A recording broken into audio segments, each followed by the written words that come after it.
Todos los pagos aquí tienen que ser en pesos. Voy a Puede poner a que grabar existan. ya. Bueno, listo.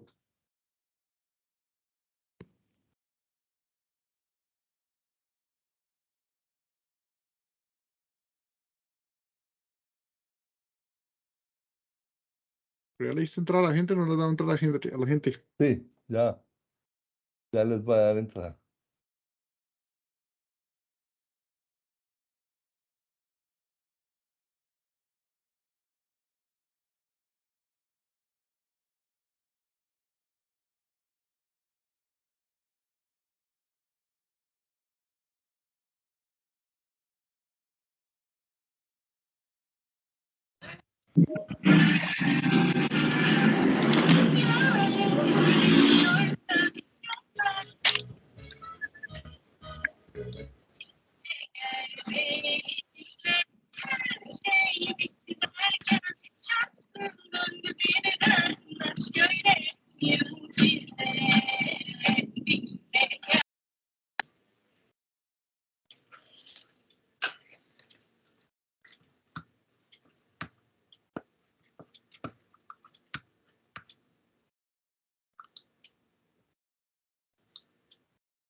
Buenas tardes. Buenas tardes. Buenas tardes. Buenas tardes. Buenas tardes. Hola,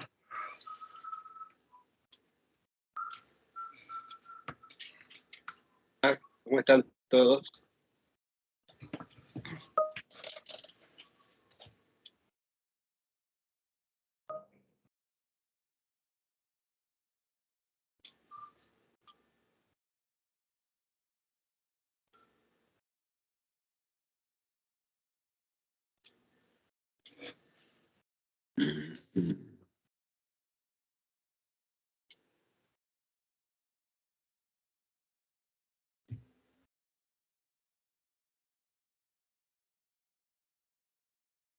Bienvenidos nuevamente, feliz año 2023 a todos nuestros amigos, colegas, familiares que se conectan hoy desde cualquier parte de Iberoamérica y que nos acompañan en este espacio que hemos creado desde marzo de 2020 llamado Conversatorios para la Sostenibilidad Empresarial.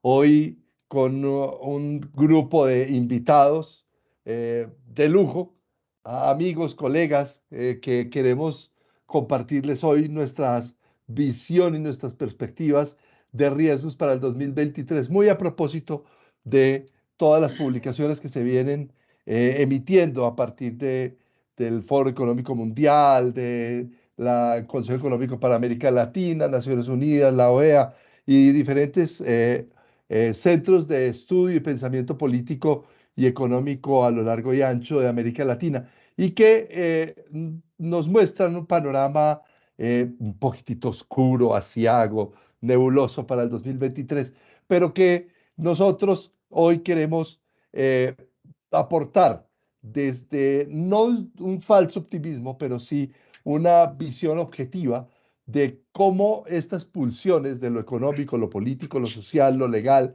lo ambiental, el mercado, los seguros, las pensiones, concurren en este fenómeno de policrisis que podemos casi que definir por estas interacciones. Le damos la bienvenida a Alberto, a Andrea, a Carlos, a los Carlos, a Claudia Llané, a Daniel Fresler. Daniel, un placer que nos estés visitando. Qué bueno tenerte por aquí. Estamos pendientes de conversar. Daniel Guzmán, Daniela Lozada y nuestros invitados, para no demorarnos mucho porque el tema es muy extenso y somos muy religiosos con la hora de inicio y hora final. Son las 5:04 y como lo tenemos planificado, esta es la presentación. Nos acompañan en el panel hoy Isabel Casares, fundadora y socia honoraria de la Asociación Iberoamericana de Gestión de Riesgos y Seguros. Isa, muy buenas tardes, noches para ti, casi madrugadas para ti. Gracias por estar con nosotros. Nos acompaña Hernán Avendaño, perdón, estoy confundiendo aquí.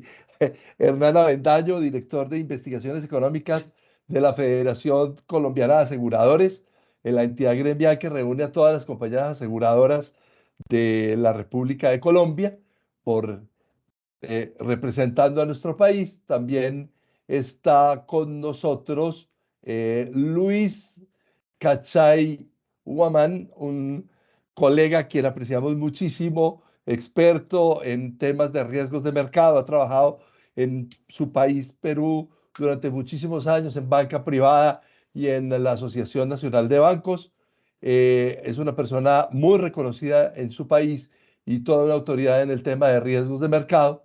Nos acompaña Edwin Yesid Durán, el director de Risk Management de Seguros Reservas, una de las compañías de seguros más grandes y reputadas de la República Dominicana. Y nos acompaña David Andrade, nuestro gran amigo desde la República de Ecuador, abogado, experto en cumplimiento y en derecho corporativo.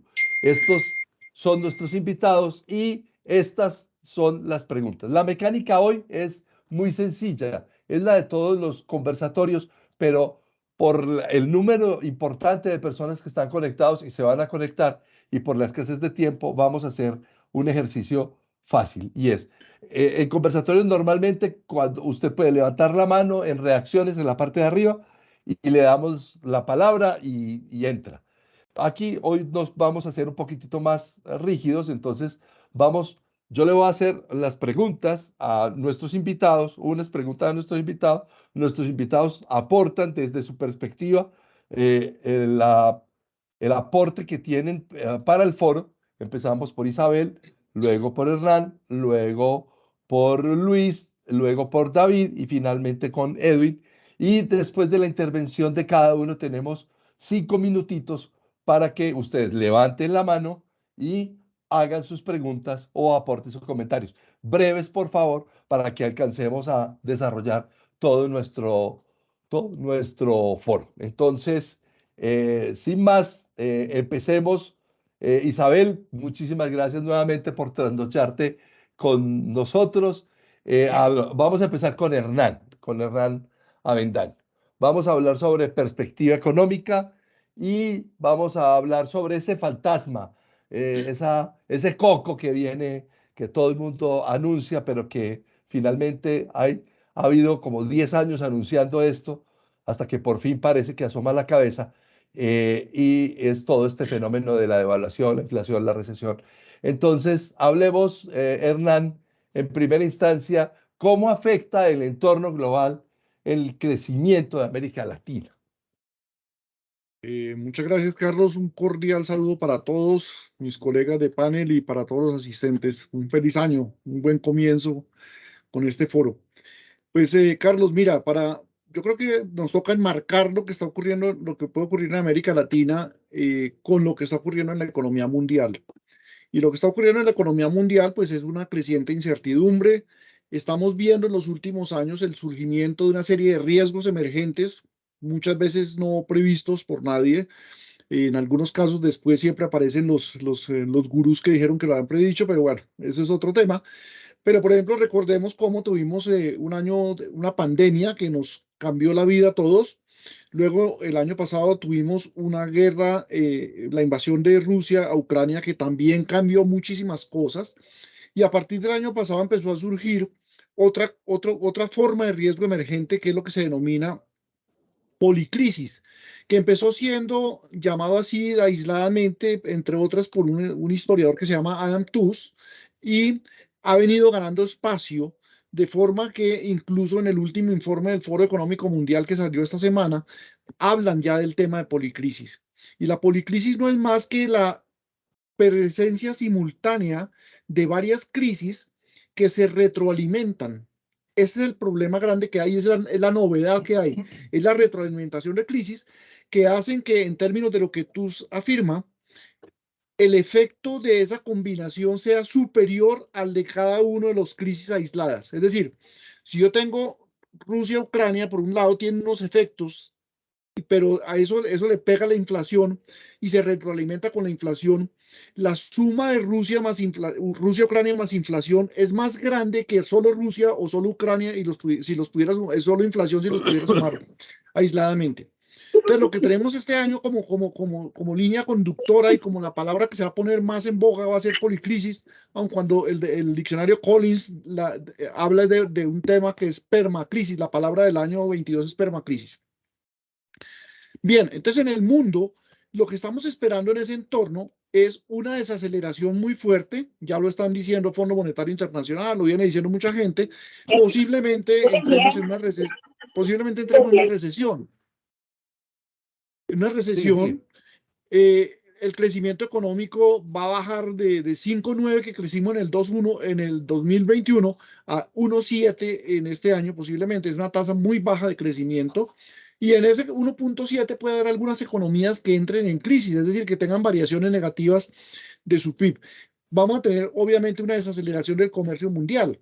Las presiones inflacionarias van a empezar a ceder, pero todavía se van a mantener relativamente altas con respecto a la historia. Se espera que la inflación se normalice más o menos el año 2024-2025 en la mayor parte del mundo.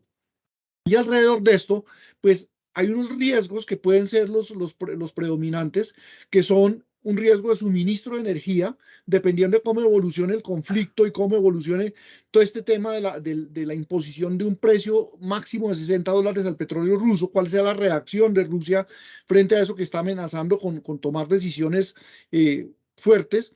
Está el riesgo de vulnerabilidad financiera como consecuencia de las altas tasas de interés. Hay riesgos de geopolítica, pues por un lado, como les acabo de señalar, que ocurra, cómo evolucione ese conflicto Rusia-Ucrania que se ha extendido, ya va a completar un año, que era algo que nadie esperaba que durara tanto tiempo. En segundo lugar, Rusia sola, China sola, se están volviendo un riesgo creciente por la forma en que el poder tan fuerte que están adquiriendo sus gobernantes, tanto Putin como Xi Jinping, y también estamos en un escenario de lo que se ha denominado la Guerra Fría 2.0.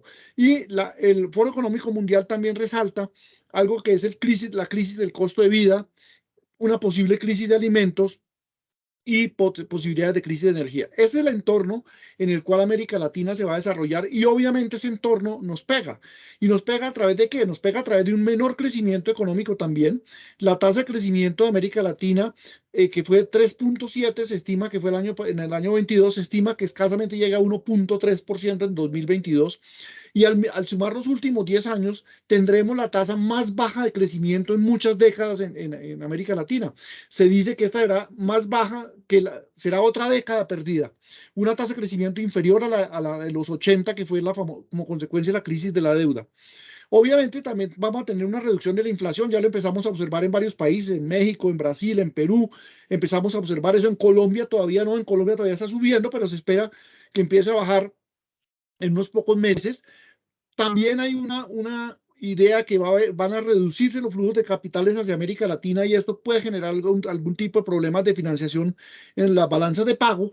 La percepción de riesgo de América Latina como región está aumentando fuertemente en los últimos meses y además, pues hay una preocupación o una interrogante grande con los márgenes de política fiscal. En este escenario uno esperaría que las consecuencias, para mitigar las consecuencias, el Estado pudiera intervenir a través de el gobierno pudiera intervenir a través de la política fiscal, pero hay países que no tienen ese margen de maniobra tan amplio debido al endeudamiento tan grande que tuvieron en el año de la crisis y porque no han hecho ajustes completos de esos niveles de deuda en el año anterior.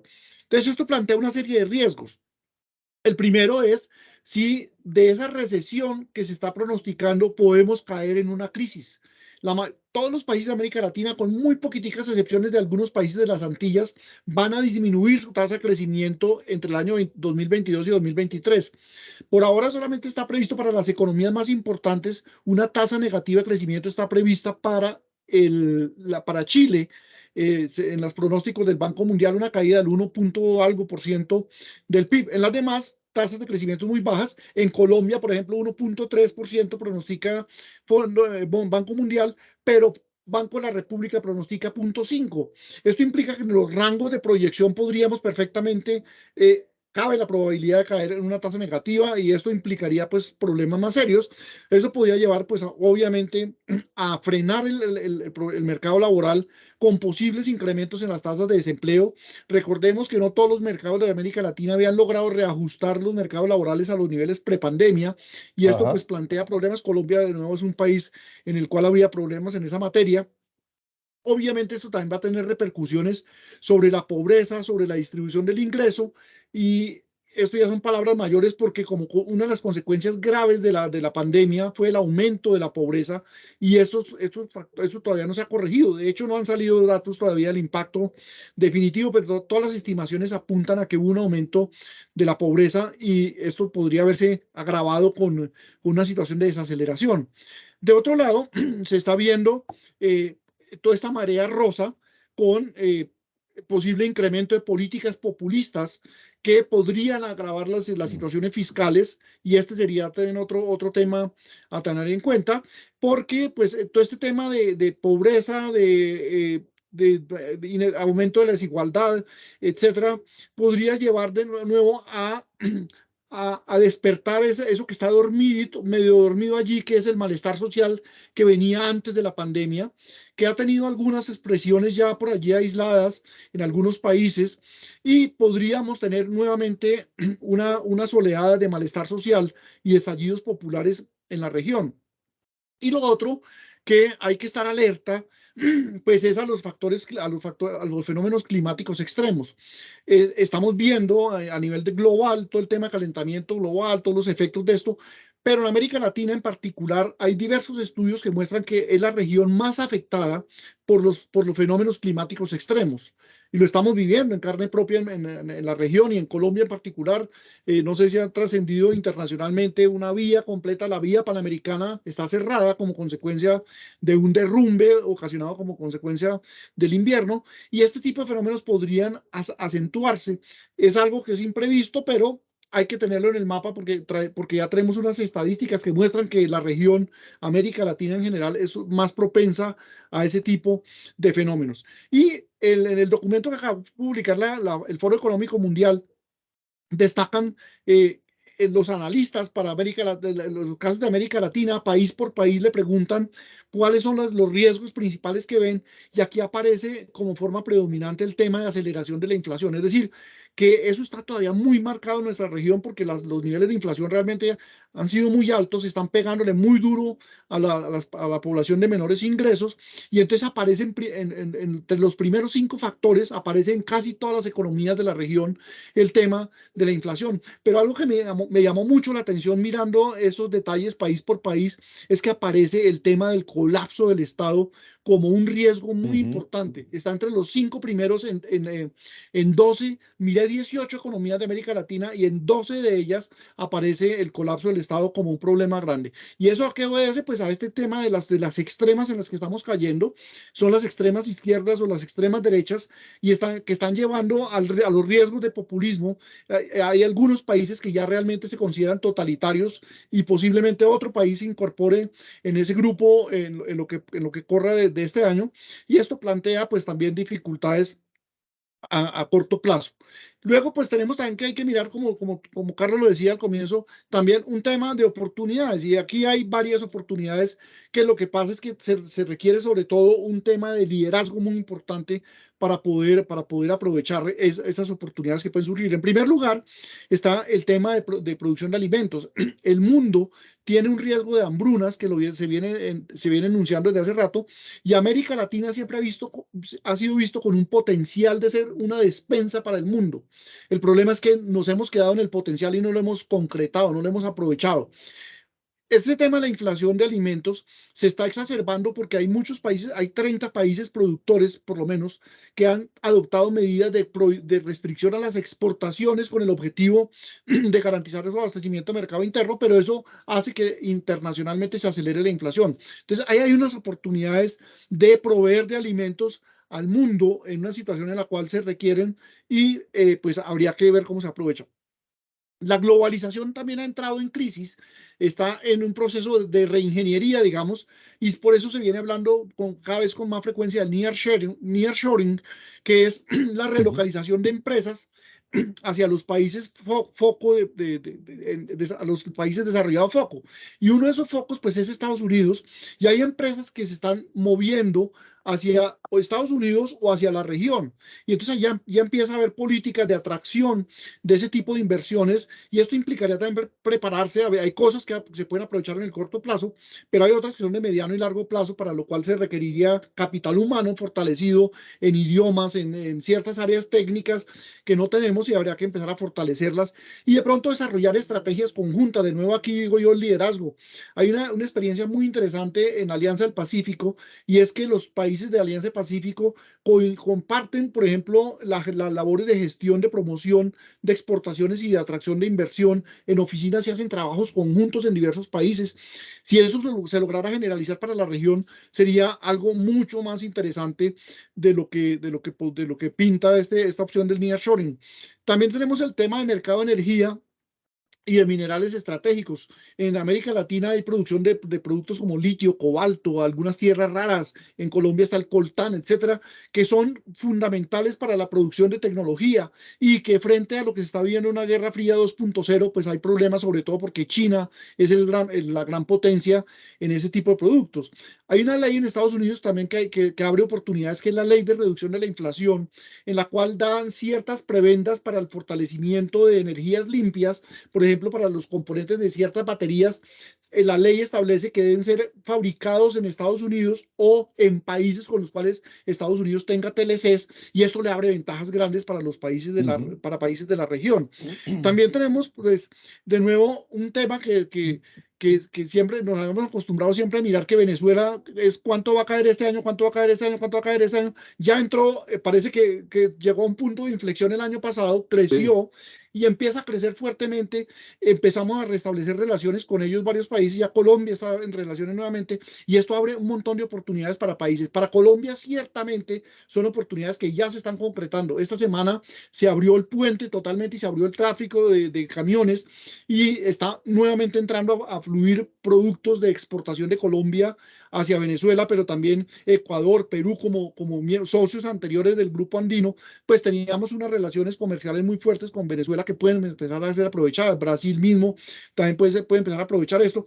Muchos otros países de la región pueden empezar a aprovechar esto porque Venezuela va a requerir muchísimas cosas en muchos campos, no solamente en los campos de bienes y de alimentos, por ejemplo, que es un problema grave que tienen, sino también en los temas de tecnología, en los temas de recuperación de fábricas que quedaron totalmente aniquiladas, y eso tiene que restablecerse totalmente el aparato productivo. Esos son como los temas, y grosso modo, que estoy viendo. Esto necesita obviamente liderazgo, necesita encaminar esfuerzos, y ahí es donde puede estar el gran reto para las economías de la región, para poder afrontar esa serie de riesgos en ese mundo de creciente incertidumbre que estamos viviendo. Pues yo siempre quedo sin palabras ante las exposiciones de Hernán porque son de una claridad meridiana y además está más dateado que el mismo Banco de la República. Entonces, yo creo que espero que la misma sensación que tienen todos nuestros invitados alrededor de esa claridad conceptual que nos acabas de mostrar, que nos muestra un panorama que no es tan pesimista. O sea, lo que pasa es que estamos acostumbrados a crecer, crecer, crecer, crecer, como si crecer fuera la única opción que tuviéramos en el mundo, ¿cierto? O sea, ese crecer se nos volvió durante los últimos 30 años como un mantra para todos, pero no necesariamente el crecimiento es el indicador que mueve todo, porque hay otras variaciones y otras situaciones que se presentan como oportunidades. Pero pasemos a Isabel. Hay otro problema que se vuelve en ciernes, y esto no es un problema que sea pequeño, no es de poca monta, y es el tema de las pensiones. Isabel es una persona que conoce por arriba y por abajo el mundo de la actuaria de las pensiones, porque ella ha sido cabeza y mente de ese sistema, lo ha analizado y conoce muy bien todos los sistemas de pensiones en América Latina y en España, desde luego, que es donde ella ha hecho su mayor desarrollo. Pero hoy vamos a molestar a Isabel alrededor de ese tema. Y hay una crisis pensional en ciernes, es verdad que estos estados se van a apropiar de las pensiones y qué hacer con ese ahorro de los trabajadores. Eh, Cuéntanos, Isabel. ¿Estás? No tenía el micro. Listo. Bueno, pues feliz año para todos. Muchísimas gracias, Carlos, por volver en este nuevo año a organizar estos foros y, por supuesto, tanto a mis compañeros en las ponencias como a todos los asistentes por estar ahí. Siempre planteamos que cuando vemos un riesgo, cuando entendemos un riesgo de cara a las empresas o de cara a cualquier organización, tenemos que ver cuál es la causa y cuál es la consecuencia. Es un poco el origen de cuando vemos los riesgos. En el tema de pensiones, una de las, pues las bases fundamentales que tenemos como esa cultura que tenemos que tener todos en mente es que hay tres pilares. El primer pilar es ese pilar público, ese pilar que se nutre pues, con todas nuestras cotizaciones mientras estamos trabajando, mientras estamos en activo, que el error que se comete es que esas cotizaciones son las que yo voy a utilizar para mi jubilación. Y no nos olvidemos que en un sistema público eso que estamos nosotros dando ahora, que estamos en activo y que estamos trabajando, se utiliza para los que están en pasivo, que ya trabajaron en su día y que ahora mismo tienen unas pensiones y que tienen que mantener. Hemos visto que independientemente del país donde estemos, las pensiones son sagradas.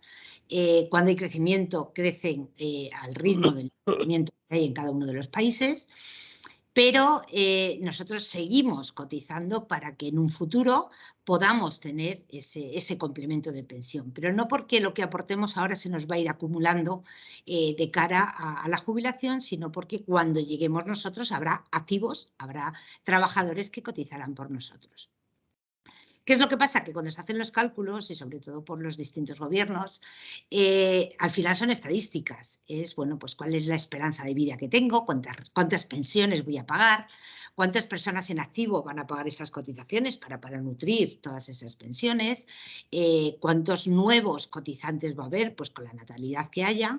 Y nos encontramos con unos países en los cuales bueno, pues cada vez vivimos más, no sé si por suerte o por desgracia, pero ahí estamos.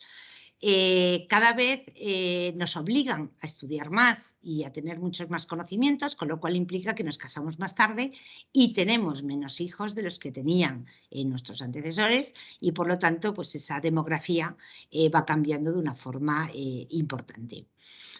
Ese sería como el primer pilar público, independientemente del país, independientemente de cuál es el cálculo o el criterio que se siga para ese sistema o esa pensión pública. Pero tenemos un segundo pilar muy importante, que es un pilar empresarial. Es decir, en España sí está mucho más arraigado, pero en muchos países de los que he estudiado no lo es tanto. Y las empresas tienen que tener en mente que aparte del salario fijo, el salario que te dan por tu trabajo realizado, existe un salario diferido.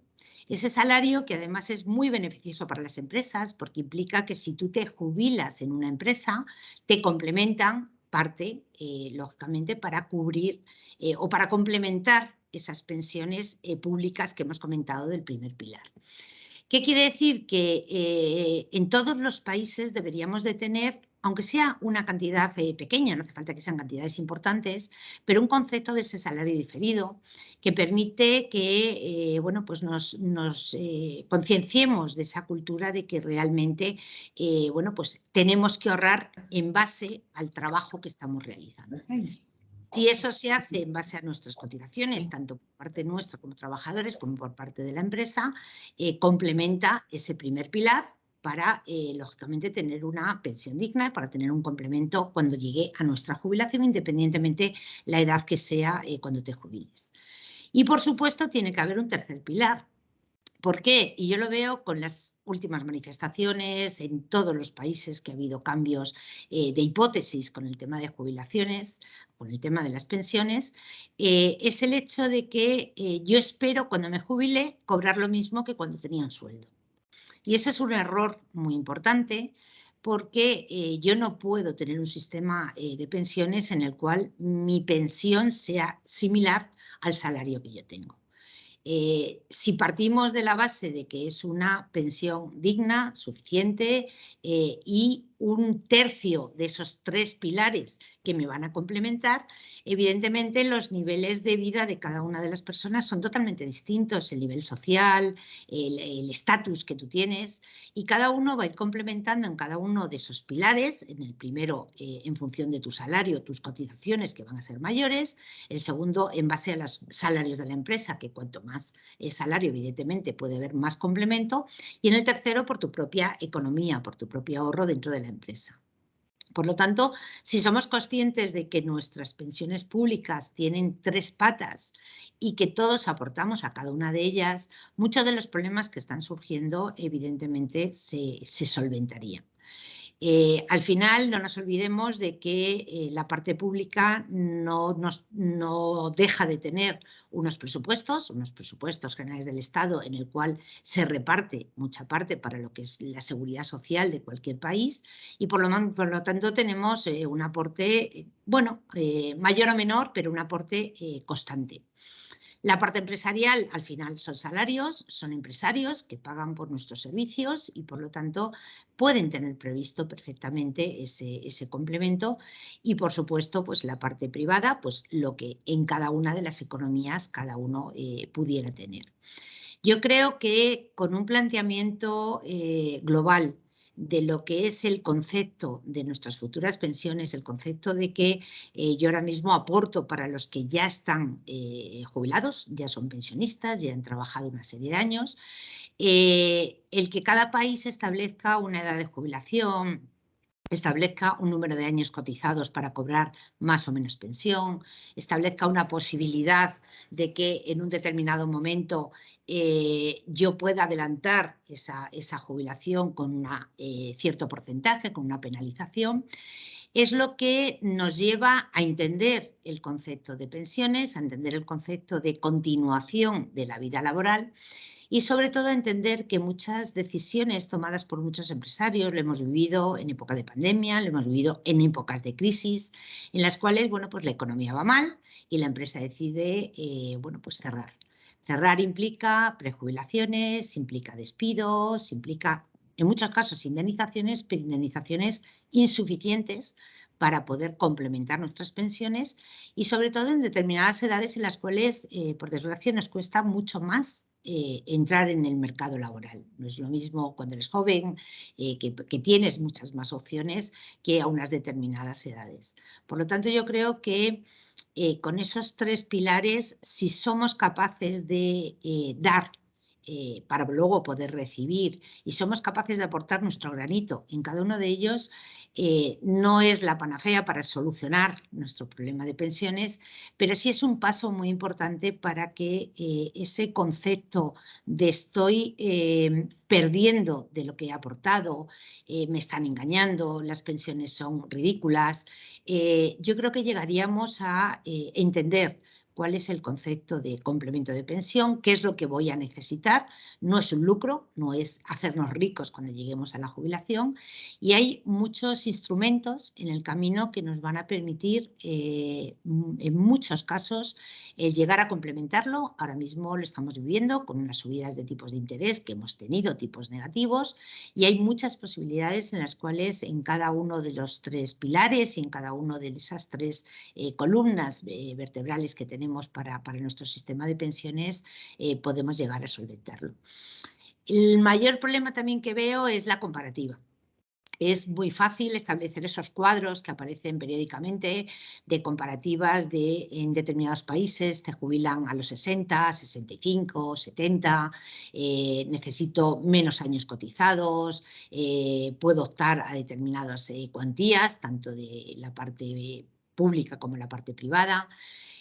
Cada país es totalmente diferente, con un sistema diferente, con unas necesidades diferentes, y yo creo que nuestra obligación es, pues eso que siempre planteamos, dar esa cultura, en este caso cultura en pensiones, dar esa cultura de conocimiento, no esconder las cosas, transmitirlo, y tú lo comentabas, Carlos, hasta qué punto el gobierno se está quedando con nuestro dinero. En muchos análisis que se han hecho de muchos países, yo lo hice en Perú, lo he hecho en Ecuador, análisis en Colombia, y se tiene ese concepto de que estoy perdiendo de lo que he aportado. Que no digo que en muchos casos por el planteamiento que se hace puede dar esa sensación, pero echando números y sacando cifras se ve que, bueno, pues la estadística lo aguanta todo, y el sacar un valor actual de unas previsiones futuras puede dar lugar a una, bueno, pues una hipotética pérdida de los ingresos o los fondos que yo preveía que podía tener de cara a las jubilaciones. Isabel, una pregunta para cerrar el tema y dejar las preguntas para el final. Pero te quiero hacer esta que es muy crítica.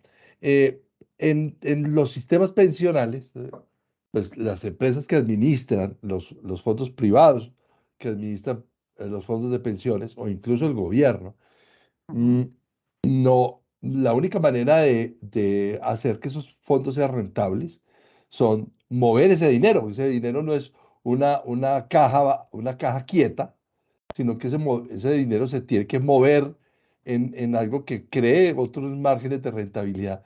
Y se ha satanizado mucho en América Latina el hecho de que los fondos privados de pensiones utilicen los recursos de las pensiones para invertirlos en proyectos productivos y que ganen algún grado de rentabilidad de cara al fondo, y obviamente una intermediación por haber hecho exitosamente esa inversión.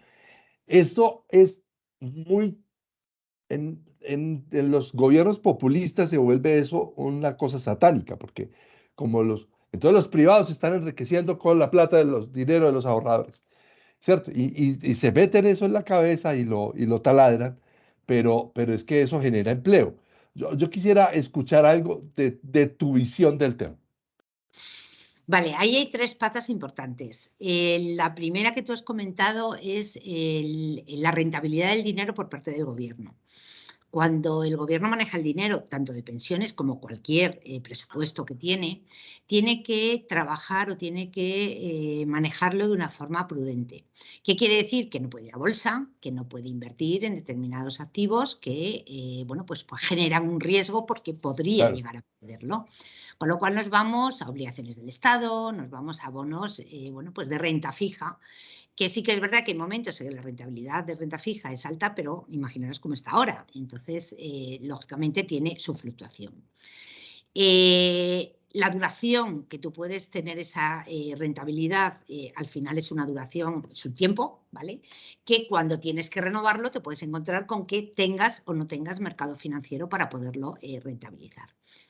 Sí que es verdad que deberían en todos los gobiernos tener un equipo especializado, especialista, financiero para todas esas rentabilidades, pero no deja de ser un riesgo y en algún momento evidentemente se puede llegar a perder o tener menos rentabilidad. Por la parte privada hay dos opciones. Una que es compañías de seguros, en las cuales la ventaja que tenemos es que la compañía de seguros puede garantizar un tipo y garantiza un tipo de interés, con lo cual ya se puede caer el mundo o ya podemos tener rentabilidad negativa, como pasó el año pasado, que la compañía de seguros, el tipo que te ha garantizado, te lo ha garantizado. Es decir, el riesgo lo asume la compañía de seguros. Por lo tanto, no es posible cuando tú tienes una inversión a un tipo garantizado que tú pierdas. Puede perder la compañía, porque para eso lo ha arriesgado, pero no lo perderías tú. Pero hay otra serie de instrumentos financieros, y sería esa tercera pata, que sería pues todo lo que hay en el mercado financiero, fondos de inversión, unit link o cualquier producto que hubiera, en el cual la rentabilidad, el riesgo de la rentabilidad es de la persona que lo invierte. Y tú sabes que lo estás invirtiendo con un cierto riesgo. Yo puedo tener acciones de una empresa que hoy valgan 100 y mañana valen 50. Y en tu contabilidad aparece que has perdido un 50%. Por lo tanto, dentro de lo que hay en el mercado para poder rentabilizar, dependiendo del riesgo que tenga cada uno, del perfil de riesgo, irá a rentabilidades más garantizadas o rentabilidades más arriesgadas. Pero una vez que lo has hecho es una decisión tuya, no es que nadie te haya engañado. Si la rentabilidad de esa inversión o esas acciones que te has comprado ha bajado, evidentemente tú has sido el que has asumido ese riesgo. Por eso, muchas veces cuando se va a unas rentabilidades muy bajas en proporción a momentos en que puedes obtener una mayor, la tendencia es pensar que estamos perdiendo dinero y que no se está haciendo bien. Pero es una tendencia por un carácter prudente. Por eso digo que hay que ver cuál es la causa y cuál es la consecuencia en cada uno de los análisis y en cada uno de los países. Más claro, yo creo que imposible. Y eso me da pie para llamar a Luis Cachay, que es un pues, conocedor del riesgo de mercado como pocos en América Latina, y que hoy tiene el reto de acompañarnos en esa pregunta, es ¿qué pautas pueden ayudar a encarar con optimismo esa incertidumbre de los mercados? Luis. Muy buenas tardes, Carlos Eduardo, muchas gracias por la pregunta. Buenas tardes a mis colegas y también una felicitación a todos los que están participando como asistentes en este foro, en este conversatorio. Creo que es muy relevante lo que me acabas de preguntar, porque la palabra optimismo es la que quiero resaltar. Y quiero dedicarme a ella siguiendo ya lo que han dicho Isabel y Hernán, porque nos han dado un panorama de lo que podemos esperar hacia adelante y además la relevancia de determinados aspectos de las inversiones, que es justamente el tema que quiero comentar hoy día. Y es que tanta incertidumbre nos es común. Nosotros vivimos en incertidumbre como seres humanos y como sociedades, pero hay aspectos relacionados con sus causas y con sus consecuencias, como lo ha dicho muy bien Isabel, que de alguna manera no son novedosos, son desconocidos, no los hemos estudiado tanto. De manera que para lograr ese optimismo, una de las cosas que sí tenemos que hacer es indagar un poco más, tener un conocimiento comprensivo de estas causas, de cuál es el contexto y cuáles son los nuevos elementos que están haciendo que la incertidumbre, que la hemos tenido durante los últimos 200 años, de ahí surgieron los negocios de seguros y los negocios de banca, los negocios de inversiones, ¿no? Sin embargo, ahora, como bien lo ha dicho Hernán, tenemos esto que podemos llamar las policrisis o las permacrisis, ¿no? Y aquí quiero referirme pues a la teoría esta de Edward Lorenz, que nos dice que en la teoría del caos un pequeño aleteo de una mariposa allá al otro lado en Asia pues podría causar un huracán aquí en América o en Estados Unidos, ¿no es cierto? Lo que sucede ahora es que hay muchas mariposas en varios sitios aleteando al mismo tiempo Sí. y están sincronizando de alguna manera sus aleteos. Entonces, ante esa incertidumbre incremental, ¿no?, que afecta tanto a gobiernos como a regiones, al globo en su totalidad, a regiones, a sectores específicos, a portafolios muy puntuales, family offices, pensiones, fondos de inversión, el gobierno, y también a las familias.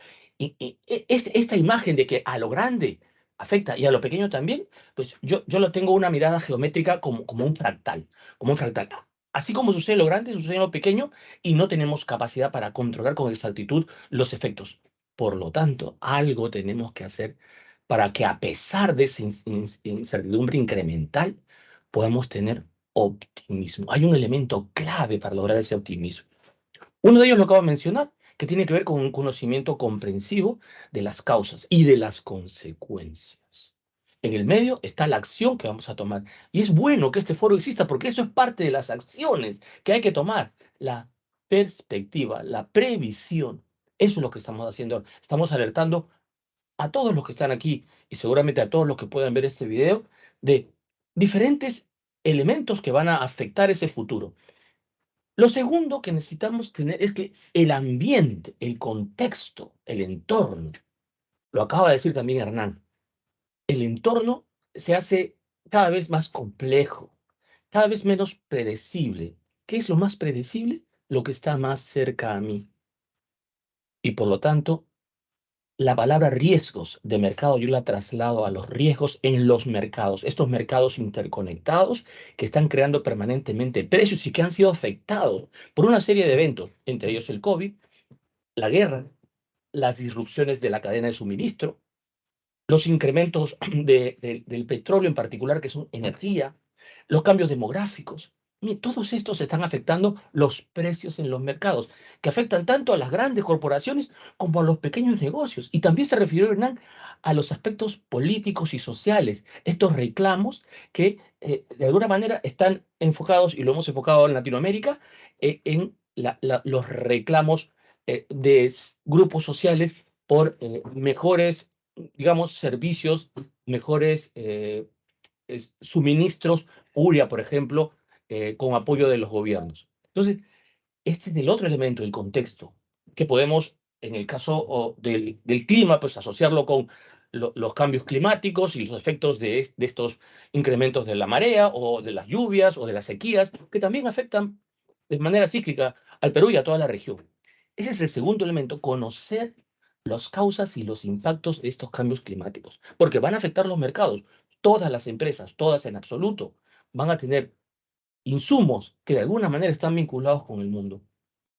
Y van a tener clientes que también van a ser afectados. Cuando una parte de la cadena de suministro se ve afectada, entonces tenemos este efecto del aleteo de la mariposa que va a afectar a todos los tipos de negocios. Y es ahí donde quiero referirme a lo que sí podemos hacer para que esta incertidumbre, ya en los mercados, ya en los precios, no nos afecte. Acaba de decir Isabel que, claro, si nos ponemos en las inversiones más conservadoras, probablemente haya un resultado muy positivo con menos posibilidad de perder dinero.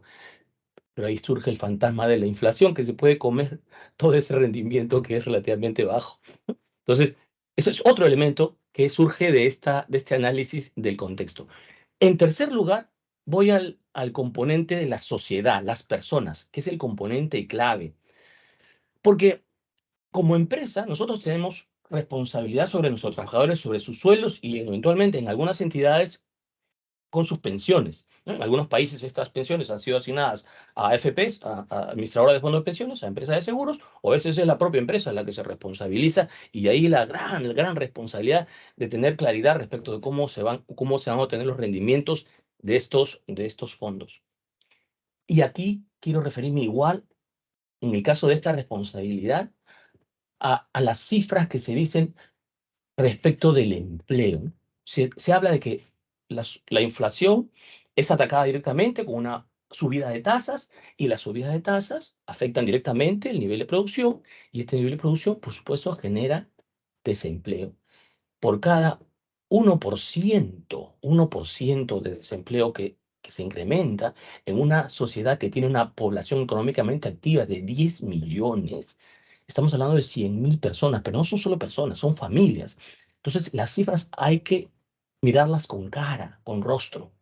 Debemos recordar eso cuando manejemos los resultados del desempeño en los mercados. Entonces, ¿qué podemos hacer para que esta ecuación en la que tenemos el ambiente, tenemos el contexto tan volátil y de incertidumbre incrementada, tenemos a la gente que puede ser beneficiaria o puede ser perjudicada con esta volatilidad, tenemos una responsabilidad de cubrir esos riesgos? Ya lo dice, ¿no? Lo dice también nuestros estándares internacionales, que la forma como afecta a nuestros objetivos, esta incertidumbre, eso va a ser el riesgo. Y nosotros lo que buscamos en el mundo de los mercados no es controlar los mercados, sino controlar los efectos negativos de una exposición inadecuada ante estos mercados. Y eso es justamente lo que yo vengo a sugerir aquí, ¿no? Como premisa, que busquemos que, dado que la probabilidad de ocurrencia de un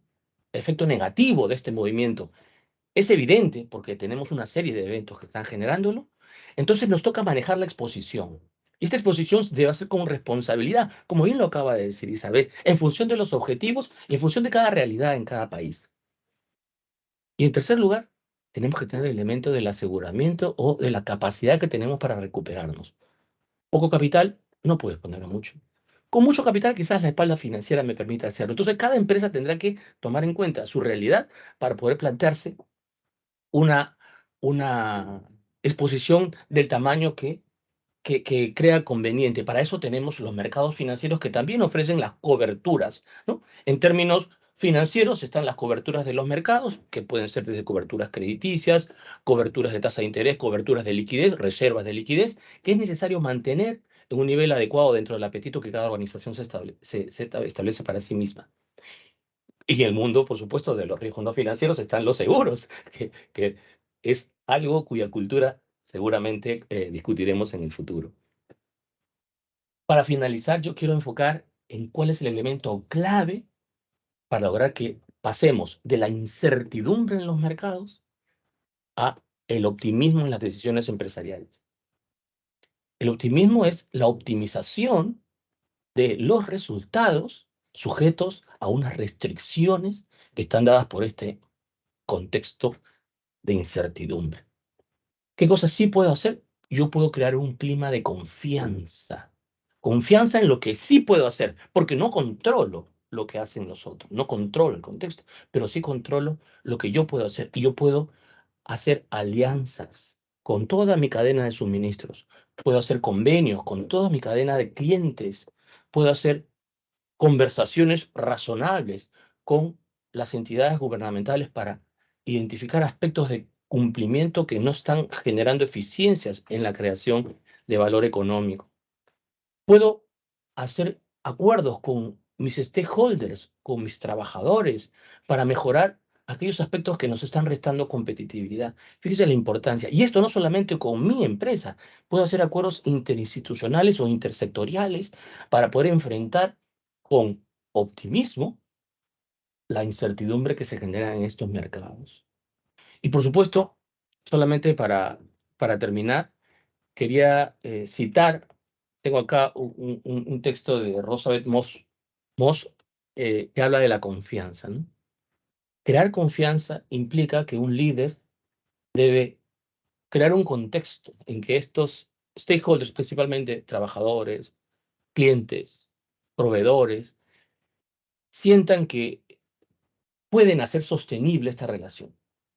Y eso es lo que tenemos que hacer este año. Crear esa confianza para que, al margen de la incertidumbre en los mercados, que es real, podamos optimizar ese resultado. Bueno, eso es lo que quería comentarte, Carlos Eduardo. Luis, me encanta ese enfoque que les acabas de dar a tu exposición, porque, y esto me da pie para llamar a David, porque la confianza tiene tiene dos fundamentos.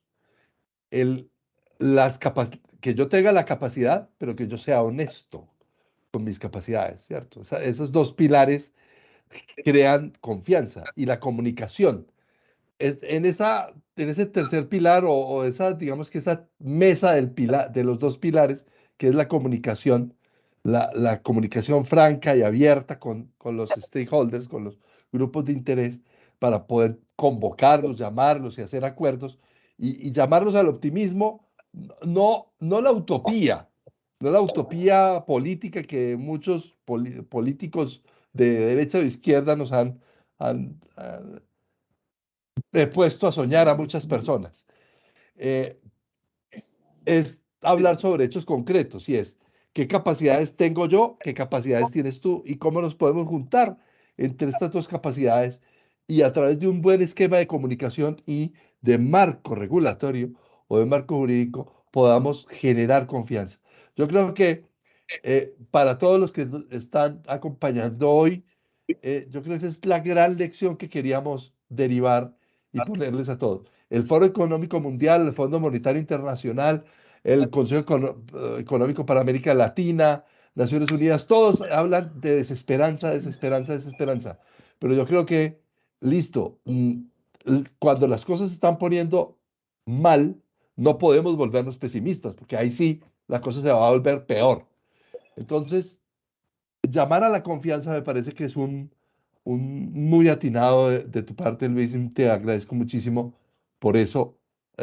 Vamos a hablar con David Andrade desde Quito, Ecuador, sobre cómo hacemos para que esos marcos regulatorios, cómo hacemos para que las organizaciones puedan protegerse a través del marco normativo ante esos riesgos de corrupción o de cibercrimen o todo eso que nos crea incertidumbre, pero al mismo tiempo nos puede dar oportunidades para generar marcos de confianza.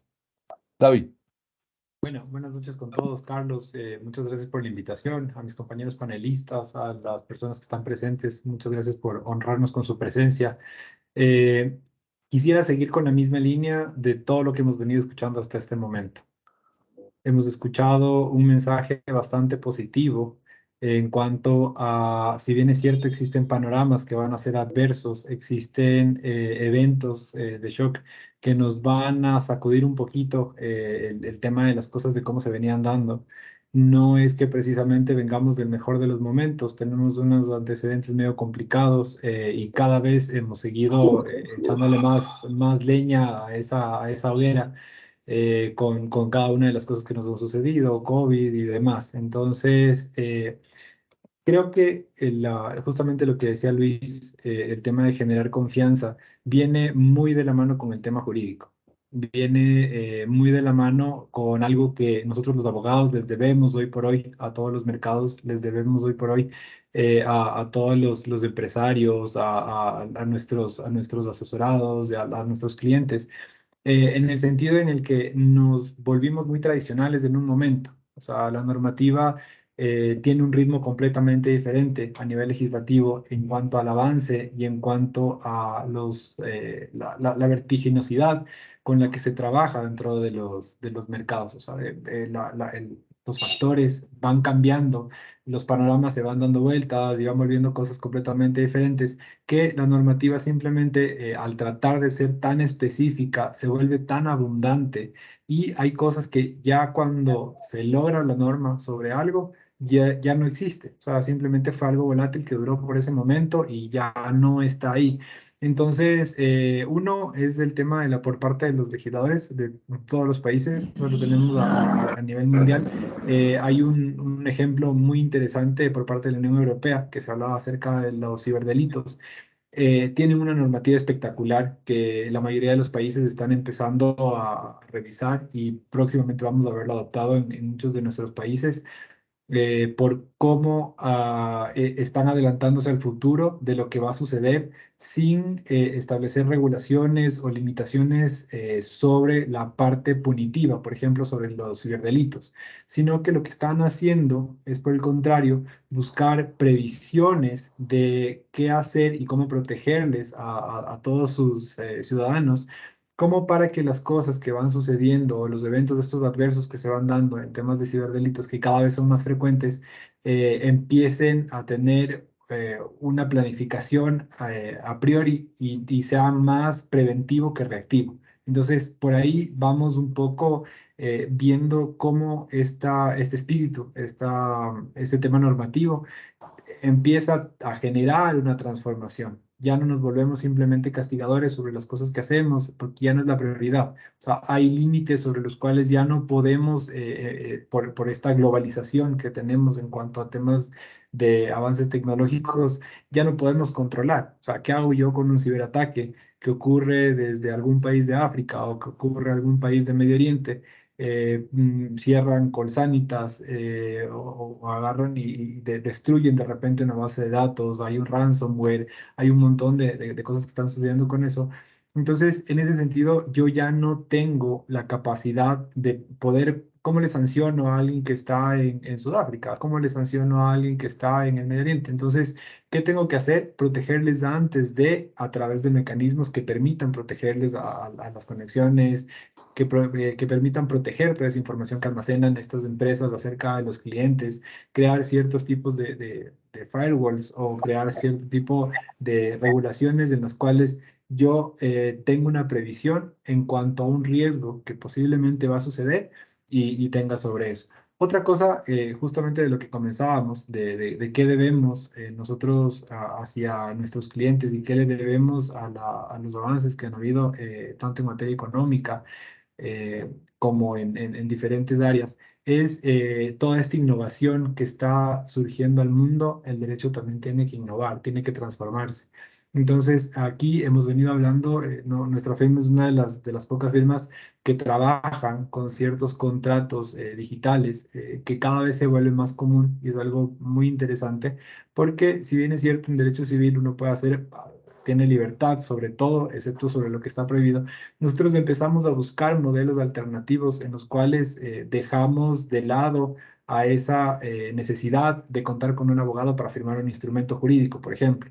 Entonces, se empieza a innovar, desde Stanford nace esta idea de legal design, donde se mezclan abogados con diseñadores gráficos y se vuelven contratos mucho más amigables para la gente. Entonces, ya vemos una suerte de innovación en algo que a futuro va a empezar a emplearse y poco a poco vamos a empezar a volver más dinámicas todas las relaciones comerciales que existen entre las partes y con contratos más universales, ya que no están solamente ceñidos a una legislación, sino que lo que buscan hacer es garantizar la confianza que se pueda dar entre las partes para el desarrollo de ciertos negocios, para que nosotros tengamos toda la transparencia de la mano y no importa si mi legislación, tal vez compartimos raíces, puede ser Ecuador, Colombia, Perú, Chile, Argentina, donde compartimos la misma raíz romanista. Pero si tengo otras legislaciones en las cuales ya no tienen esa misma raíz, pero los principios básicamente son los mismos, entonces yo ya dentro de mis contratos establezco reglas generales en las cuales empezamos a ver que existe mayor aceptación por parte de los diferentes actores del mercado, como para que se empiece a adoptar este tipo de contratos. Otra cosa de las que nosotros estamos empezando a generar nuevas perspectivas de cómo se maneja el negocio de la parte jurídica es desde el ámbito de involucrarse más con las diferentes áreas dentro de la empresa. Entonces, ¿cuál es la consulta común? O sea, ¿puedo hacer alguna determinada situación? Nos preguntan los gerentes de las empresas o los directivos y le dices que no, pero te dice, bueno, ¿y cuál es la sanción si es que lo hago? Entonces, porque mi beneficio es mucho más alto de la sanción que voy a tener. Entonces, ¿qué sucede con eso? Generas una política en la cual la empresa empieza a caer en ciertos vicios en los cuales nosotros tenemos que ser lo suficientemente hábiles como para tratar de asesorarlos y llevarlos por un buen camino. Es otra perspectiva que se está dando también al tema del derecho, este involucramiento que tienen la responsabilidad del equipo de trabajo por empezar a cambiar la forma en la que explican el derecho a los pares y que explican el derecho y la forma en la que tienen que realizar cierto tipo de operaciones hacia, hacia las diferentes empresas o las organizaciones como tal. Entonces, aquí hay un tema muy importante que está surgiendo y lo habíamos topado en unos debates previos, es el tema del blockchain y de cómo esto está fusionándose con diferentes áreas tanto de la parte económica como de la parte jurídica. Y ahí es un tema súper innovador que nosotros también estamos tratando de trabajar con un grupo de blockchain de Colombia.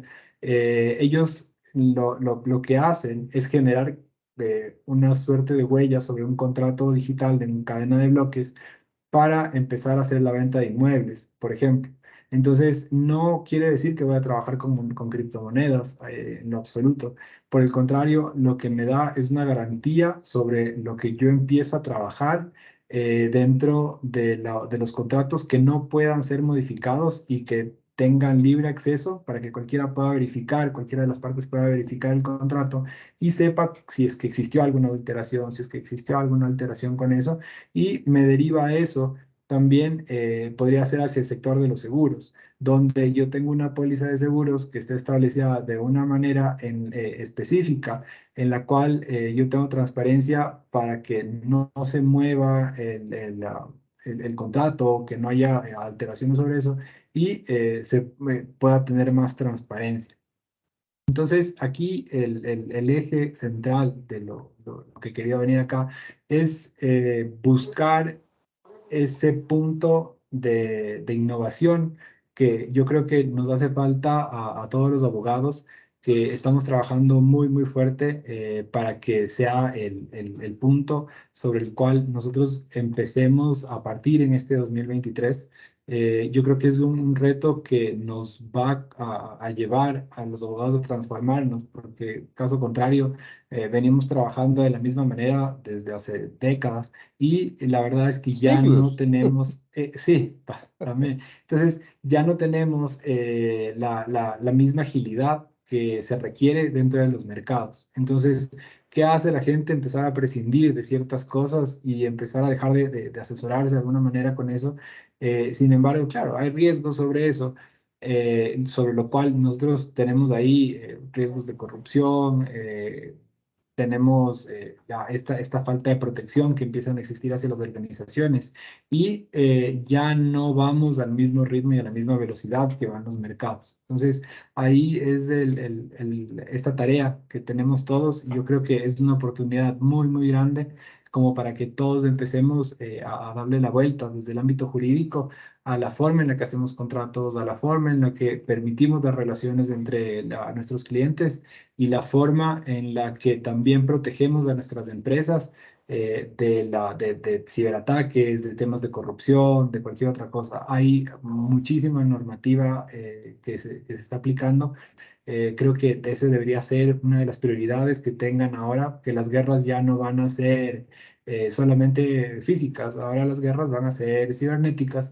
Y ahí es donde vamos a ver que se empiezan a hacer secuestros. O sea, antes era el secuestro express, en el que la vuelta millonaria, en el que me subían en un carro, Sí, me vaciaban todo y se me llevaban. En cambio, ahora yo publico información acerca de mi fecha de nacimiento, mi número de identificación, ya sea porque estoy llenando un registro en alguna cosa y de repente ya tengo 5 tarjetas de crédito en las cuales están activas, tengo 3 créditos en los cuales me han entregado algún banco que trabajaba en línea.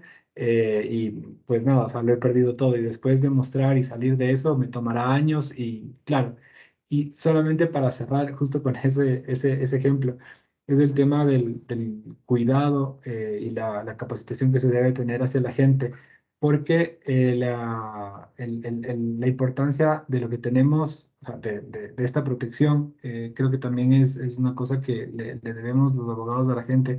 Eh, Nosotros podemos cambiar muchas veces de tarjeta de crédito. O sea, había un artículo que decía, si es que a mí me roban mi tarjeta de crédito, no tengo ningún problema. O sea, puedo mostrar mi tarjeta de crédito, el número, tal vez me hagan 1 o 2 transacciones, anulo la tarjeta y se acabó.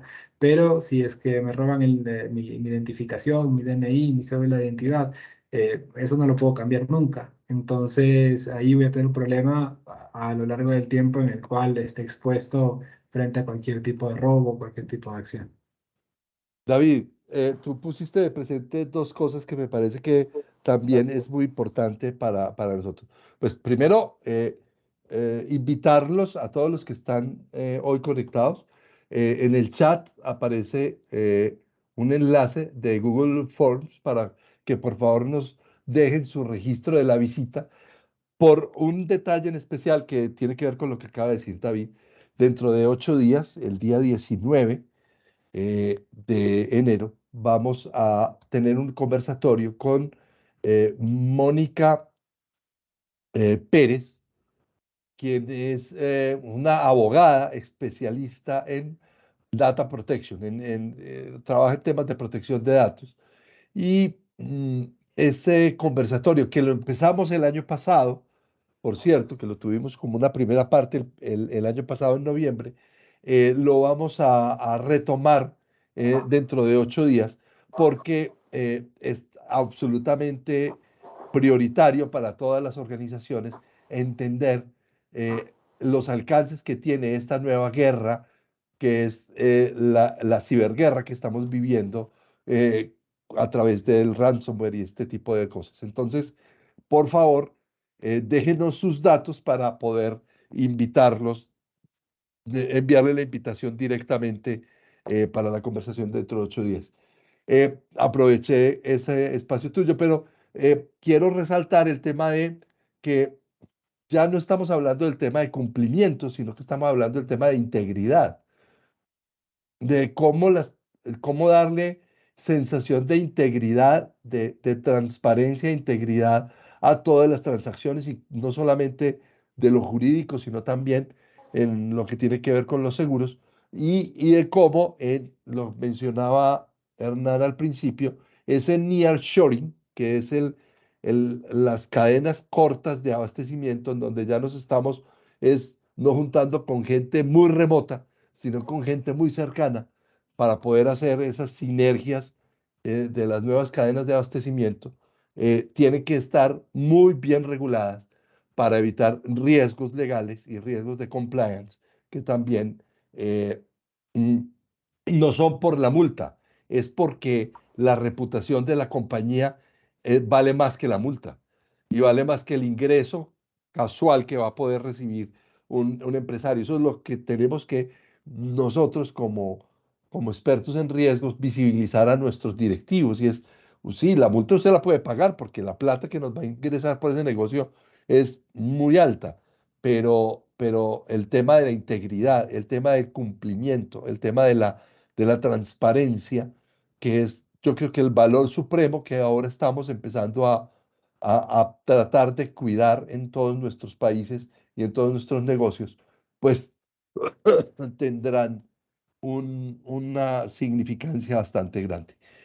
Esto me da pie, gracias David por tu intervención. Ahorita, si nos queda tiempo, pues alguien tendrá alguna intervención y alguna pregunta para ti. Entonces no te nos vayas y démosle paso a nuestro colega, amigo, compatriota que está en República Dominicana, Edwin Yesid Durán Trujillo, que es director de Risk Management de Seguros Reservas.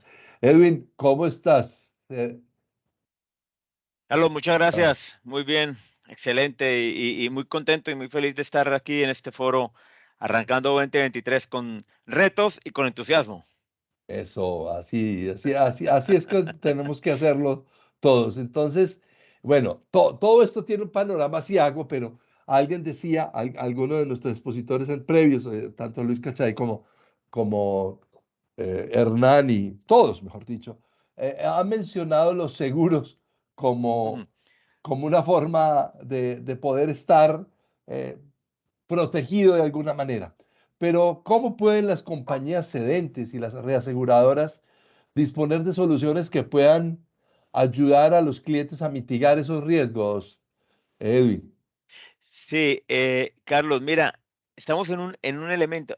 La industria aseguradora históricamente ha sido acusada, digamos, con más de 400 años de existencia, de moverse muy lentamente, de moverse en forma paquidérmica. Pero la realidad es que en los últimos años la industria ha empezado a avanzar en unos nuevos modelos de innovación, de desarrollo, dadas las circunstancias que se están afrontando. Entonces, antes de abordar tu pregunta, yo quiero y para el auditorio un poquito explicar la correlación entre uno y otro. Cuando hablamos de compañías cedentes, pues hablamos de las compañías aseguradoras que operan en cada mercado con sus licencias y que son los que tienen la cara con el cliente, y las compañías reaseguradoras que al final son las que protegen esas compañías aseguradoras. En estos mercados, digamos, por ejemplo, particularmente en Latinoamérica y aquí en República Dominicana, en los ramos de no vida, específicamente, por ejemplo, ahí hablamos de incendio, bueno, automóviles y demás, los niveles de cesión de las primas que las compañías cedentes comercializan con sus asegurados, cerca del 60% se van al mercado reasegurador, es decir, para buscar y contratar las protecciones. Entonces, es en el mercado reasegurador donde se está dando una batalla muy importante que al final va a trascender en las compañías cedentes y finalmente pues en los consumidores.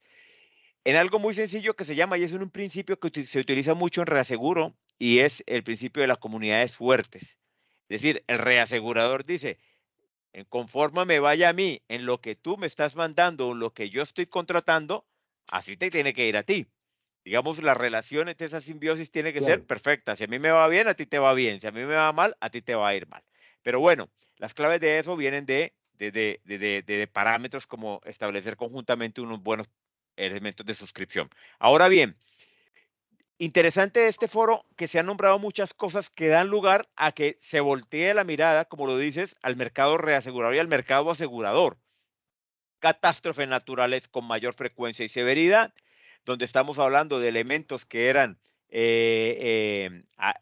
aleatorios, que su severidad y su frecuencia no eran tan constantes, pero tenemos elementos ya, por ejemplo, como los huracanes. Estamos aquí, nosotros en República Dominicana particularmente, estamos en la mitad del Caribe, donde anualmente de junio a noviembre arrancamos algo que se llama la temporada de huracanes. Esto es al Atlántico y al Pacífico, y todos los años tenemos que empezar a convivir. Y donde en los últimos años hemos tenido que empezar a ver, y por el efecto de los cambios climáticos, que es el contexto, digamos, más que el riesgo, es el contexto, es que está cambiando el perfil de esa caracterización de esos riesgos. Los está volviendo más frecuentes y los está volviendo más severos. Algo con lo que no se contaba finalmente. ¿Y eso en qué se traduce? Pues en la estadística, en la ciencia actuarial, al final, los eventos que son más frecuentes y de carácter catastrófico, como lo puede llegar a ser un huracán, un terremoto, pues sencillamente eso tiene que trasladarse a los efectos de la prima. Hemos hablado de consecuencias de la guerra, efectos de la pandemia, que si bien dentro de los contratos de seguros son riesgos excluidos, pero no lo que pasa por consecuencia de ellos. Y ya lo Claro. explicaba Hernán al principio, la policrisis es cómo se suman muchos efectos generados por otro. Y estos elementos vienen generados por allí también. La alta inflación, como los aumentos de ciberataques, los tipos de interés, como los conflictos sociales en Latinoamérica especialmente están empezando también a tener una mirada sustancialmente diferente del mercado asegurador y reasegurador, y esto no es nuevo. Usted viene desde el año 18, 19 en Latinoamérica, con las manifestaciones en Chile, el estallido social en Colombia, y bueno, lo que últimamente ha empezado a Brasil, que no sabemos dónde va a terminar parando, pues coberturas como motín, huelga y demás, pues ya están viendo que antes eran muy abiertas y no se, ni se miraban, ahora están siendo cuidadosamente restringidas por los aseguradores y los mercados de reaseguro.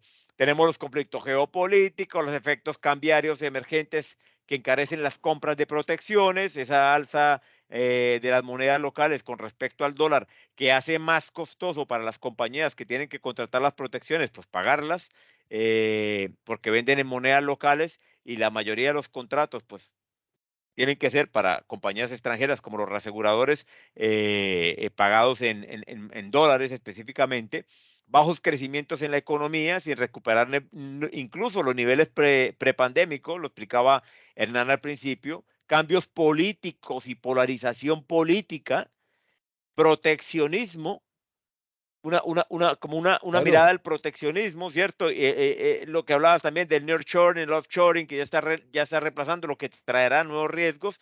Y finalmente, todos estos elementos que pueden llegar a pegar o que llegarán a pegar en la continuidad de negocio, que al final amenaza la filosofía de una empresa, que es mantenerse viva en el tiempo. Entonces, cuando juntamos todas estas cosas, esto lo ven las compañías de seguros y esto lo vemos en los mercados de reaseguros, ¿qué soluciones tenemos para ello? Pues bueno, déjame decirte o comentarles que el mercado de reaseguros viene en una época desde el año 2018-19 aproximadamente, que se llama un ciclo duro.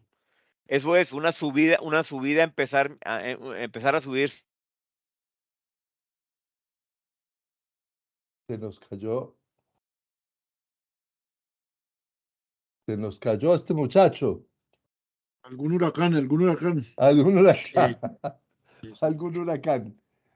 Bueno, les recuerdo, aprovechemos que mientras se conecta, aprovechemos Por para... En República Recuerden Dominicana. registrarse, por Ahí está, ahí favor. está. Ahí está. Ahí está. Volviste.